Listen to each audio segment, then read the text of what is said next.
Hi, everyone. Welcome back to the Good Doctor's continuing coverage of Hallmark Christmas Plus. I am Dr. Kristen. I'm Dr. Erin. And we are here to talk about Picture a Perfect Christmas, the Hallmark original movie premiere from the weekend of November 8th, 9th, and 10th. Y'all, like, nothing happened in this thing. I mean... So this trend of adult conversations, while I love them in real life, and sometimes even in my books, I want a little more angst in my Hallmark than we're getting. Everyone's very reasonable this year, and I don't watch these for reasonable people. No. Yeah, I mean, I just said this offline, but it bears repeating. The most exciting thing that happened in this movie for me was that I thought they were in the town of Banbridge, not Bainbridge, and there's a Banbridge in County Down in Northern Ireland, and I was like, oh, same name, that's exciting. I got really excited, and then they said Bainbridge, and I was like, oh, not Banbridge, cool. I liked her wardrobe. I loved her sweaters. That's very true. She had great sweaters. But everybody was super Canadian in this one, which was kind of funny. Like leaning into those Canadian accents. Yeah, and I mean, like, he was a good caregiver who had the appropriate balance between work and family. There was I was just thinking about this. One of my favorite Hallmark ones from last year that I think we rewatched recently. Oh, it was the Halloween one where he was like the caregiver. And it has like Sparkly McSparkleton in it, who smiles all the time, as one of our favorite female leads. And he was like the caregiver for his two children, and and she was the nanny, like the babysitter. Oh, right. The How I Met Your Mother girl. Yeah. The one with the inappropriate yoga teaching. Yeah. Right. She was a terrible yoga teacher. Terrible. Super culturally appropriative. But yeah, that one, like, he did not, it took him the whole movie to find that balance. And like, that was one of the tension arcs, was like, he kept choosing work over his children. And like, he learned and he grew.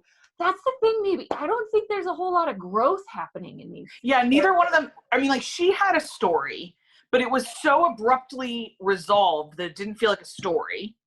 I mean, effectively, she came to the slow, not so slow realization that she didn't want her life on the path that it was on, or she wanted to be able to settle down maybe in a small town or be closer to family. But that's not super tense. That was just like adults. Her breakup with her boyfriend was like, oh, we're adults and we don't fit. Okay.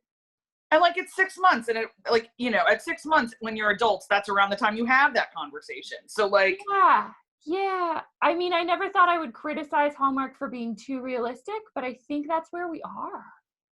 It's all just gentle, and I don't know. There's no drama. Like, if you're not going to give us drama in the main characters, that's fine. Then give us like a Taylor Dozy in the background in your small towns who is like making your life hell because they need, I don't know, is the chief of the historical society or something. Give us someone somewhere, because even when those of us are like, who are adults, are making adult decisions, there's always someone in our life who is too high maintenance. Yeah, like everyone was super reasonable. Yeah, no, I can name 5 people on top of my head right now in my life that are not reasonable. That are not being reasonable. Yeah. And it hit all of the easy bingo squares. Yeah, like the gimmies. Yeah. Like the ones that you always expect. And I wrote like a whole list, y'all. This is like all the bingo ones right there.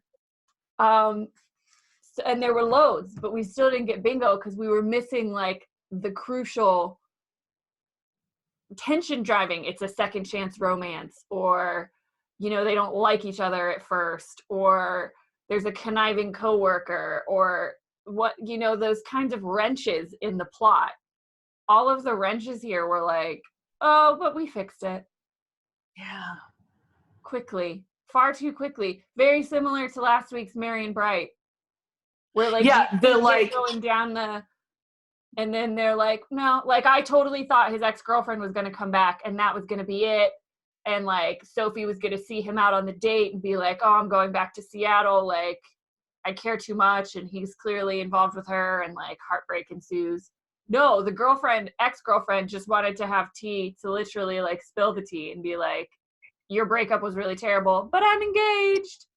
Yeah, and like I took the pain that you caused me and turned it into, you know, blah, blah, blah. Yeah. The other thing that was really weird is that so like some of this is the small town conceit, right? Like she becomes the nanny just because she's in proximity. Right. And so some of this they couldn't have avoided, but she becomes like a permanent fixture in that family in like 5 days. Yeah. And like, not to be all Susie social worker, but like a kid that had his parents tragically taken from him, I had a little bit of a hard time buying that he would be like that okay with a totally new person who had an exit strategy that fast. Yeah. And then that she just kept like, it's a different thing to want to like bone the hot guy than to want to raise the hot guy's kid with him. And she skipped over that first step real quick. Yeah. And like, it was weird that David was such a responsible caregiver, except for monitoring that emotional attachment. Yeah. Like he was way more concerned with taking up her spare time than he was with the attachment his nephew was forming to her.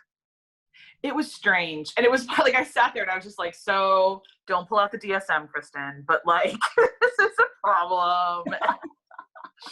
Yeah, and like I had a real problem with how her conversations with her grandma that revolved around, and I understand like the kid was always a part of the equation, and so she should talk about it.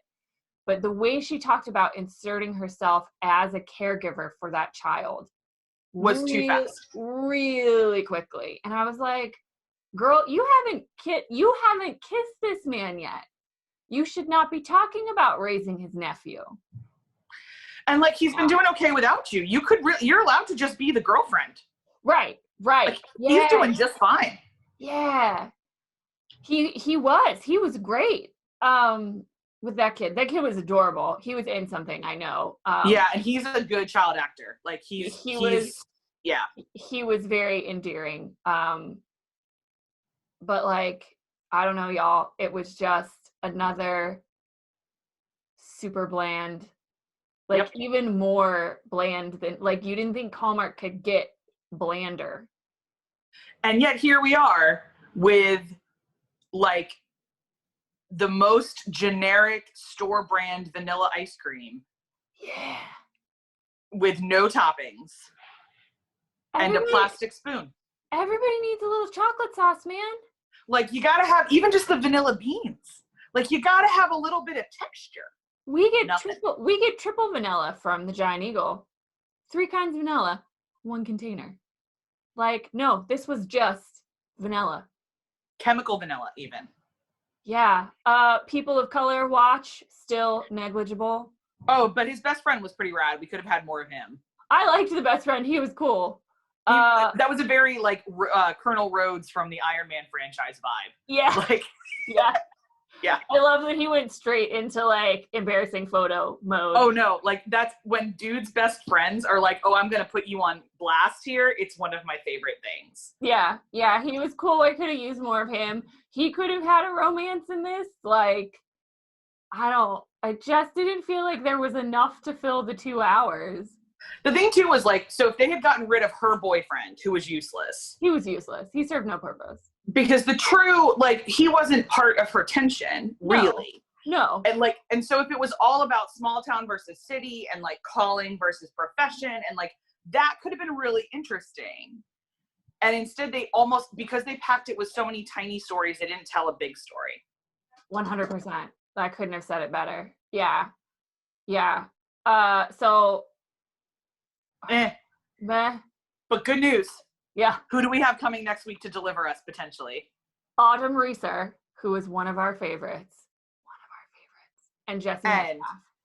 Yes. And they are adorable together. They've been in Christmas movies together, I think.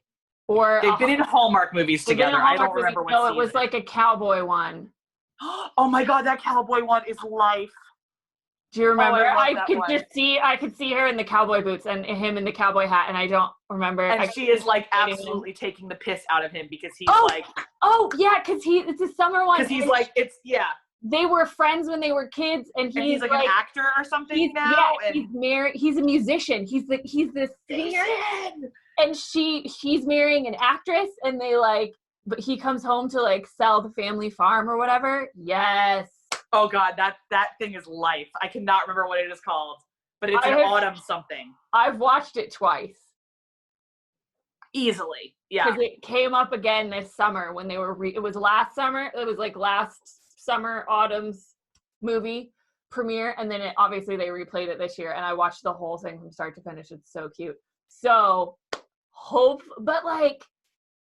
But if there's no tension, there's got to be some serious ratcheting up of tension here.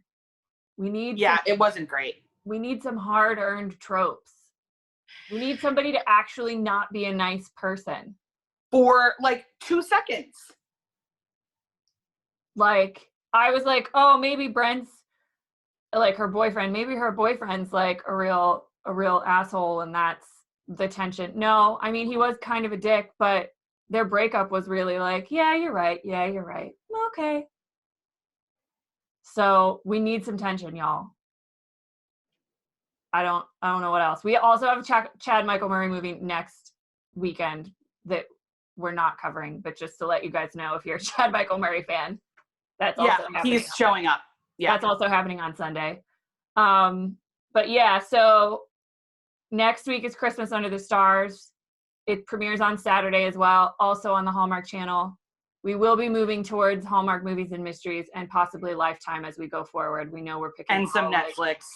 We know we're picking there's some Netflix ones that I look super exciting. Not Last Christmas, which we won't talk about because I'm angry. We're not having that conversation.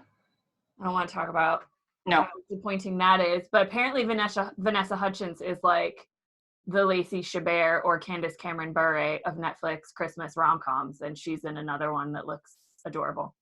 Works for me. Time Traveling Nights. How can you turn that down? Yeah, it's Kate and Leopold on Netflix. Yeah, it's Kate and Leopold, except with younger people. Yeah. I love Kate and Leopold. Oh, I could watch that movie. But we digress. That is all we have for... I had to look for the name, kids, because that's how memorable this movie was. I had to check my notes. Picture a Perfect Christmas. We'll be back next week with Christmas Under the Stars.